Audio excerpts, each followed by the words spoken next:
హస్తినాపురం రాజు శంతనుడు గంగాదేవిని వివాహం చేసుకుంటాడు. ఏమి చేసినా అడ్డు చెప్పకూడదు అనే షరతు మీద గంగాదేవి వివాహం చేసుకుంటుంది. వారికి పుట్టిన 7 మంది కుమారులను గంగాదేవి నీళ్లలో కలిపివేస్తుంది. 8వ బిడ్డను కూడా నీళ్లలో వేయపోతుంటే శంతనుడు ఆపుతాడు. ఆ 8వ బిడ్డే భీష్ముడు. తీసుకున్న మాట ప్రకారం గంగాదేవి శంతనుడిని వదిలి వెళ్ళిపోతుంది. శంతనుడు ఒంటరిగా మిగిలిపోతాడు.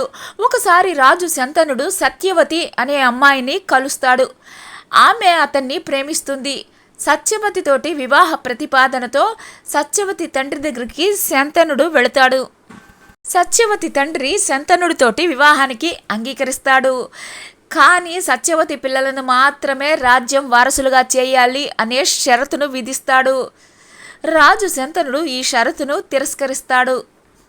కానీ దేవవ్రతుడు తండ్రి బాధపడుతుంటే విషయాన్ని తెలుసుకుంటాడు.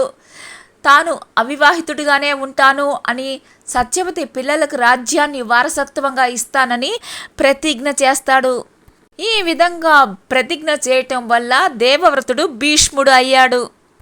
దీని తర్వాత సత్యవతి శంతనుడిని వివాహం చేసుకుంటుంది. కొడుకు కఠినమైన ప్రమాణాలను విన్న రాజు శంతనుడు దేవవ్రతునకు ఇష్టపూర్వకంగా మరణించే వరాన్ని ప్రసాదిస్తాడు. అందువల్లనే గాయాల పాలైన భీష్మ పితామహుడు ఉత్తరాయణ పుణ్యకాలం కోసం ఎదురుచూస్తూ అంపశయ్య మీద ఉన్నాడు. ఉత్తరాయణంలో తుది శ్వాస విడిచిన వారికి స్వర్గ ద్వారాలు తెరిచి ఉంటాయి. అందువల్లనే ఇచ్ఛా మరణం వరాన్ని పొందిన భీష్ముడు ఉత్తరాయణంలో మరణించాలని కోరుకున్నాడు.